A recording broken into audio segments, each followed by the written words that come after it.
What's up YouTube, John here. This is another episode of Spotlight. We're doing something a bit different today, and you may notice we have guests. This is Mark and Kyle. Hi Mark, thanks for your time.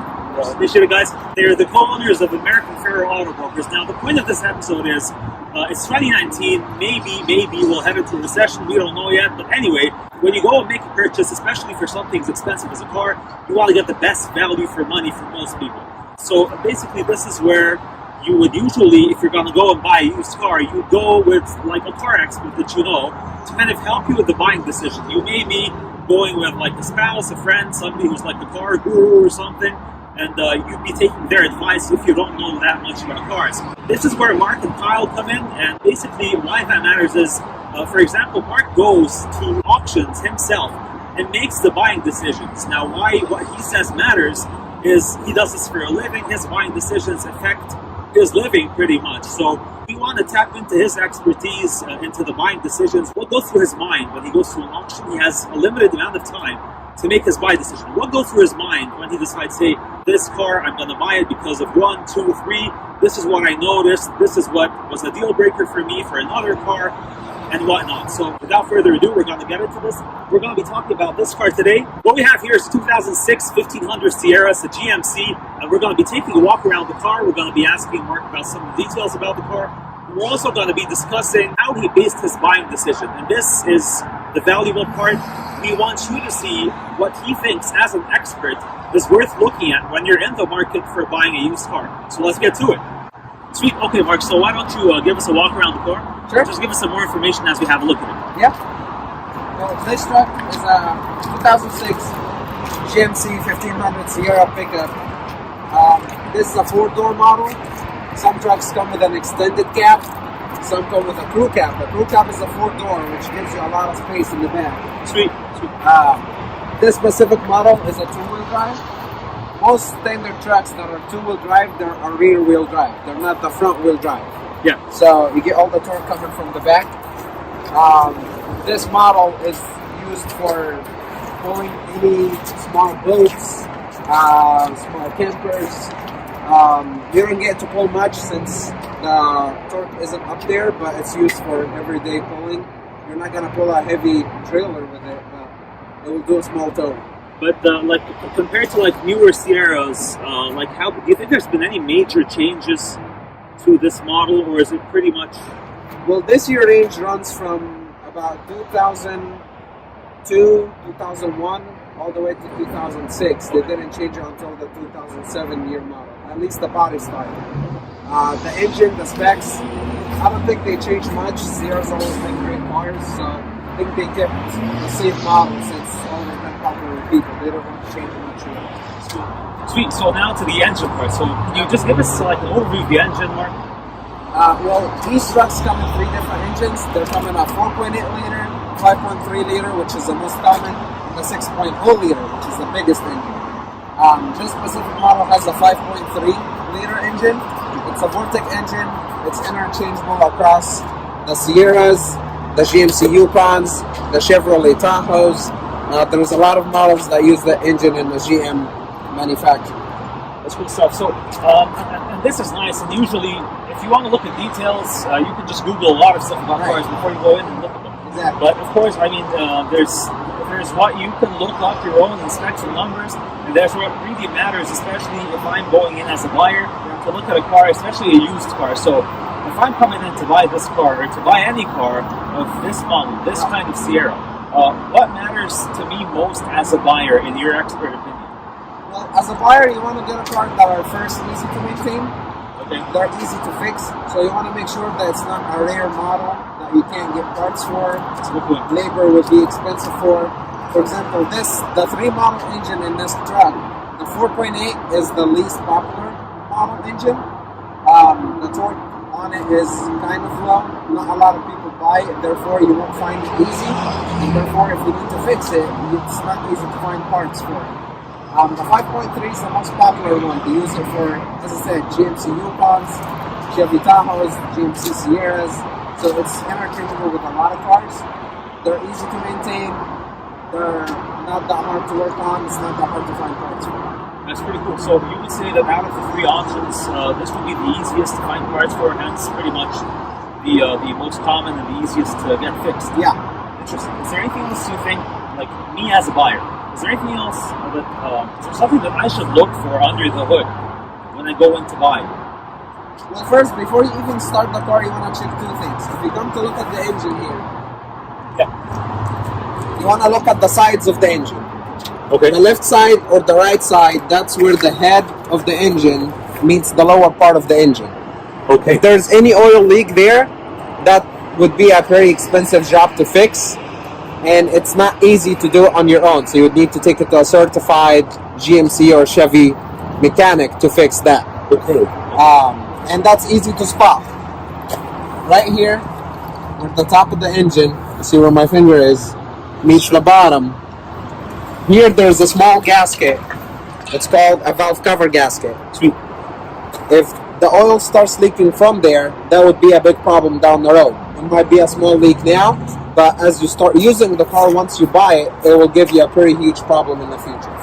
Do you have like a range of like how much that would cost to buy, or just to... Just to fix, you're looking at about $800 to $900. Wow. Yeah. And that, of course, depends from mechanic to mechanic. Some mechanics, they charge $150 an hour labor. Some mechanics charge $80 an hour labor. And naturally, I mean, I would think, just as a buyer, if I'm buying a used car, $800 or $900 is going to be naturally a bigger percentage of the price I'm paying. Exactly. So it would be more of a concern for me as a used car customer. Exactly. So interesting. So that's for this side of the engine. Is That's there for anything this side of the specific to engine. the other side? The other side of the engine, same thing. You want to look at the same spot, see if there's any oil leak there. Looks like in this model it's pretty dry. You don't want to see any residue of oil that was wiped off by the dealer before you get to the dealership. Yeah. That's before you start the engine. That's something that's pretty easy to spot when you're looking at a car.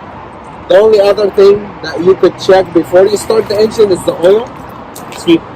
And see how the oil condition is in any car. If it's clean, if it's dirty, the level of the oil. This is the oil dipstick. If you look at it, Yeah. you want the oil to stay somewhere in these 4 dots. That's the medium or the average oil level. We see here it's a little bit on the higher side just because the truck is tilted a little bit, so the oil level is not accurate. So you want to first make sure that the truck is on a level ground. It's not Which we're not on at the moment. It's Yeah, we're not on level ground. downhill. And you want to look how clean the oil is and the level of the oil before you start the engine. This is handy stuff. Okay. Yeah. Okay. So, like, if it's much higher, is that an issue? Is that indicative of a problem, or? If the engine has a lot of oil, it's indication that it's either leaking oil, which is why the previous owner put a lot of oil in it to compensate for the leak. Yeah. Which extra oil or less oil, they both cause problems. It's not just less oil in the car. It's good to know. Yeah. It's good to know. Yeah. After you check the oil, one of the most important things in the car Yeah. is the coolant level. This is a coolant reservoir. It's very easy to spot. It's gonna be a big reservoir. It's either gonna have pink liquid in it or a green liquid in it. Okay. You wanna first open it up and look inside. Once you look inside, if you see any oil film on top, that means there's oil leaking in the coolant system, Oh wow. Okay. which is a very big problem. Sweet. That means the gasket that's in the middle of the oil and the coolant has a rip in it, which causes the oil to spill in the coolant and vice versa, which is a huge problem internally in the engine. Okay. So that's number one thing. Sweet. If you can't see it, on some cars you can put your finger in it, and once you get the liquid on your finger, you can see how oily it is. If it drops from your finger right away, that's just straight coolant. If your finger starts to get sticky, a little oily, that means it has oil in it. Interesting. So it's gonna be by either touch or by just looking at it and see if there's like See the film, the drop oil of film film of oil. Okay. on top. One more thing you check with the coolant, that it's at the right level. Some cars, they run a little low on coolant. If they're just a little below the level indicator, it's not a big deal. If it's empty, that's when you have a problem. That means that truck or the car is gonna overheat pretty quick once you turn it on. Sweet. And that's something you cannot check after you turn the car on, because it tends to be very hot. If you open it as the car is running, it will spray coolant all over your face once you open it. So you want to always check it before you start it when the car is cold. Interesting. Yeah. Is there anything else that I, as a buyer, can see in the car before I turn the ignition on? Before you turn the ignition, that's pretty much it. This is really handy stuff, experts. Yeah. So maybe afterwards we can have a look inside the car. We'll just have a general overview of it, just look at it, and we'll do a bit more chatting. So join us.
Okay, so now we've had a look at the what's underneath the hood, what I should be looking for as a buyer, Mark. Yep. So now we're inside the car. Tell me, from a buyer's perspective, what should I be looking at to know that I'm making the right decision? Well, the first thing I look at when we're looking inside the car, or once I get inside the car, is how the car starts up. Does it hesitate? Does it stutter? Does the engine sound good? Basically, all you need is to first make sure all the air vents are turned off, so you don't have anything affecting those noises. If there's any engine noise, you would hear it. If there's any fan noise, you would hear it. If there's any stuttering, you would hear it. When the fan is on, it kind of blocks all those noises outside the car. After that, go ahead and start the car, John. Sweet. Okay. Now the car started. It started right up. There wasn't any delay in the start. That's one of the main things I look at. If it hesitates, especially when it's cold, that means there's a problem in the starting process, either in the injectors, on the air intake. There could be a lot of causes, but as long as it starts good, that's number one. So cold or not, there should be no hesitation when you ignite the car. Yeah. When the car is warm, if the dealer had it warmed up, sometimes if it has a problem, it won't repeat it unless it sits for a little bit without starting. If the car was just running and you turn it off and turn it back on, it would start right up. But if it's cold, if it has any problem, it would show it right away. Good to know. That's good to know. So I mean, that's a general thing. Like, so we've turned it on. We don't hear any strange noises or anything. Yep. What about like the little Christmas lights, Christmas tree lights that might turn on the dashboard? That's another main thing. First, you want to look at the dash. Yeah. See if there's any indicators of any malfunction in the car. There could be lights that vary from check engine light, airbag light, tire pressure light, ABS lights, which is brake related, oil light, battery light. There's a lot of light indicators on the dash of any car.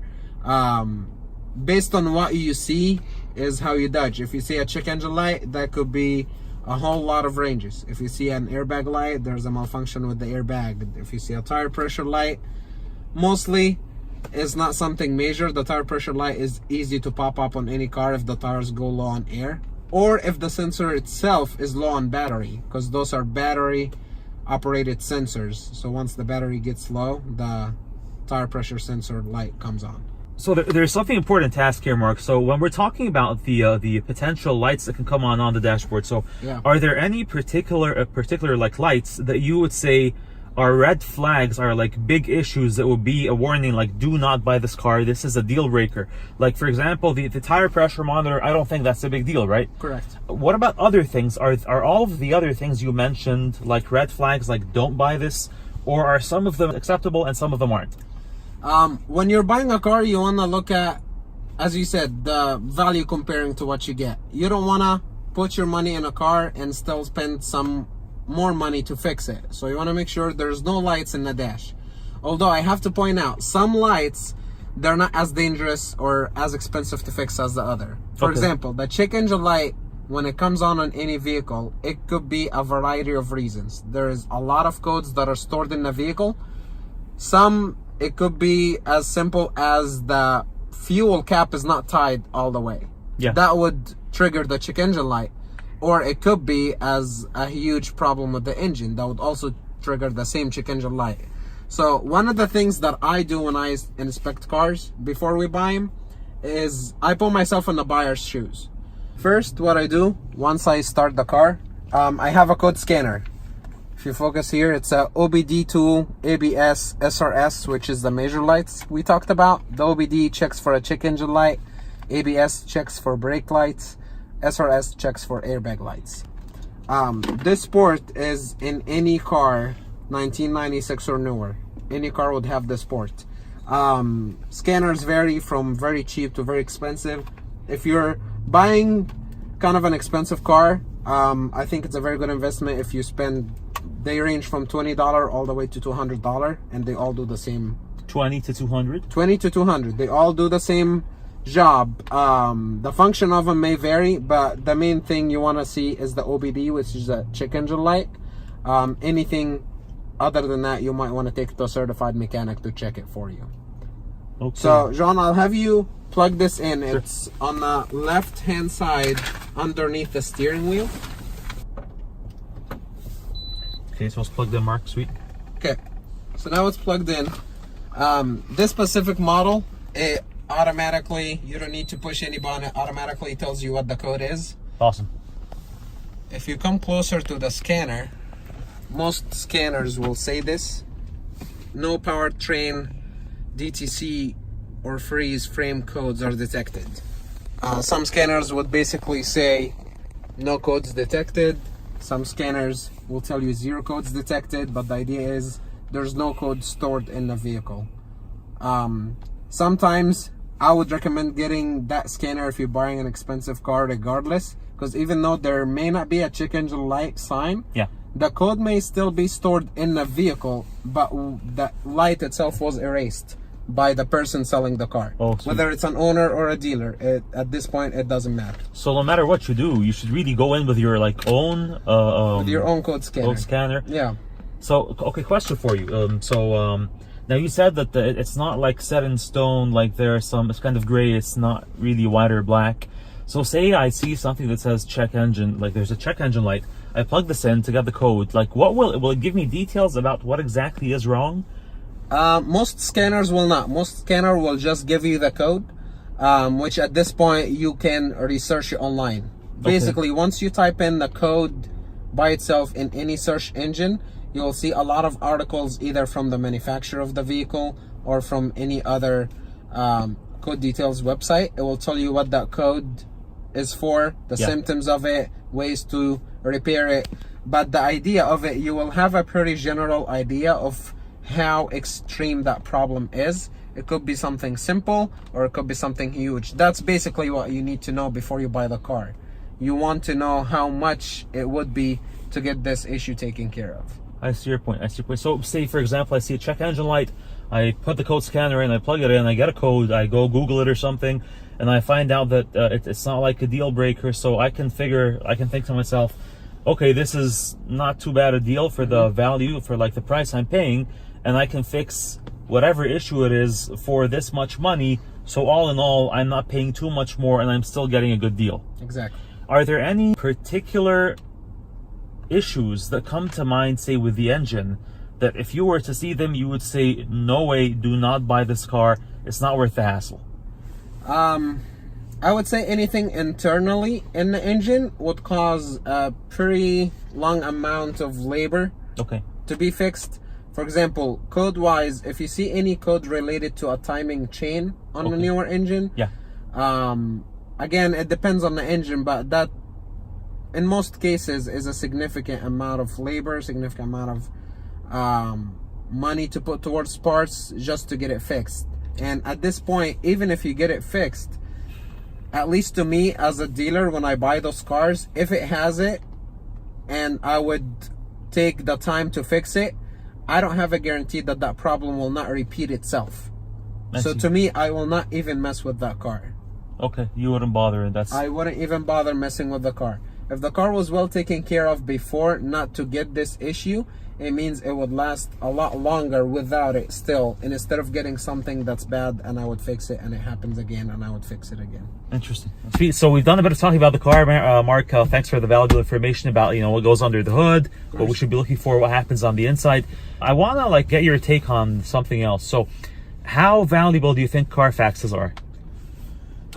Carfax is very valuable. Just knowing the history of where the car has been gives you a lot of clues how that car was maintained. First of all, here in Washington State, we don't get a lot of snow. There's not a lot of salt on our roads, so any vehicle that's a little rusty underneath, it's guaranteed that it's coming somewhere from the East Coast. Really? Somewhere that it snows a lot. They use a lot of salt on the road, which definitely does significant damage to the undercarriage under the car. It could cause a lot of suspension problems, engine problems, but Carfax gives you that without having to look underneath and crawl underneath and see the rust and do all that. You will see where the car was manufactured, where it came from. So that by itself is a huge factor in the car buying experience. So in one opinion, at least, some people might say, I care about the number of previous owners. So do you think that's a good indicator of how well the car was taken care of? Or I personally, I don't think it is a good indicator, just because there's a lot of ways that car could exchange owners. Now there's a lot of lease options when the cars first come out, so it's hard to find cars with 1 or 2 owners only. It's always 3 or more. First person is always a lease, 1, 2, or 3 years. Second person that owns the car, they buy it from the dealership. They're most likely 50% a chance of that car being repossessed after a certain amount of time due to him not making the payment or any other reason. So I know some people that wouldn't buy a car with 3 owners or more, but with the year and age that we live in now, it's pretty easy for any car to get to 3 owners pretty quick within the first 5 or 6 years. Wow. Yeah. 3 owners within the first 5 or 6 years? Yeah. Interesting. So that's general stuff, useful information. I wanted to ask you also, so about this particular Sierra. Yeah. I want to ask you first, how much time did you have with the car? To test it before I actually get it, I've had about 2.5 to 3 minutes. 2.5 to 3 minutes, and is this like that's pretty long? Really? To me, to stay in one car. What's your average? Like how long does it take you to decide? Like normally about 1.5 to 2 minutes. Wow. Man. Yeah. That's impressive stuff. Yeah. The way I get the cars, I go to the auction. I know a lot of dealers that bid on cars and get them from dealers auction without test driving them. Yeah. Even though they have the option to. Any dealers only auction have about 1/4 to 1/2 mile long of a test drive that you can test drive the car, take it to top speed, see how the transmission handles, all that kind of stuff. Even though they have that, they don't test drive it. Really? I personally have to test drive it myself. I don't want to put somebody in a position where he buys the car and a week later a transmission will go out or an engine would go out. So I personally test drive all the cars we get. That's either logical, me or my business partner. Yeah. We have to test drive it. That walk around we did, checking under the engine, checking the oil, the coolant, the inside, that takes pretty much about 30 seconds. The other minute is about test driving the car. Okay. Take it in. As we're test driving it, we're also checking the inside, the trim pieces, the windows. Make sure all that comfortable. This is a comfortable car. It is a very comfortable truck. Yeah. This year range, they started to make it more spacious. As you can see, there's huge leg room. You get a huge center console, almost looks like a pantry. You can fit a lot of stuff in there. Can I open it? If you open it, yeah. It's pretty huge. This is sweet. And just a question for you, like, does it normally come with Bose speakers? The GMC, yes. Wow, man. Yeah. This is sweet. The GMC it does. Interesting. Yeah. So why the Sierra? Like, why this particular car? Was it just how well it was maintained on the inside? Because I guess like how well the upholstery is taken care of is something that makes a difference. It's definitely an indicator of how if they take care of the interior and how clean it is, it explains, and you can pretty much know how well they maintain the mechanical side of the truck. Okay. The oil changes, the fluid changes, all that kind of stuff. It's very easy to tell if the interior is clean that mechanically the car will be sound too.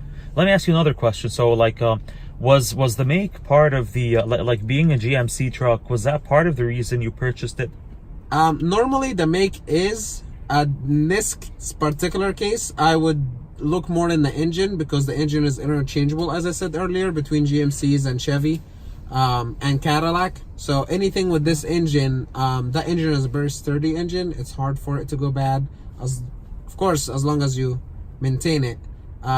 So whether it's a GMC or a Chevy Silverado or any car or truck that makes that engine or that uses the engine, that would be a go for me. Sweet. So it was like the main buying, or like one of the big highlights for this truck was the engine. It was the engine. Okay. Yeah. So I want to like tell you like another point of view. So some people, this isn't really specific to this specific truck, but generally speaking, some people have a kind of stigma about buying American brands, and some people will tell you, I'd rather buy a Japanese brand truck or car or anything as opposed to an American brand. So what do you say to that? I personally don't judge a car by the brand, by the make, by even the model. It all comes down to the maintenance history, if the car was maintained or no, and as I said, the type of engine, how long does it tend to last. Some American cars, they are known to not last more than, say, 200,000 miles, 150,000 miles. Really? But it also comes down to how it was maintained. I've seen the same cars that some owners complain about last up to 300,000 miles. Wow. So it all comes down to the maintenance on the car.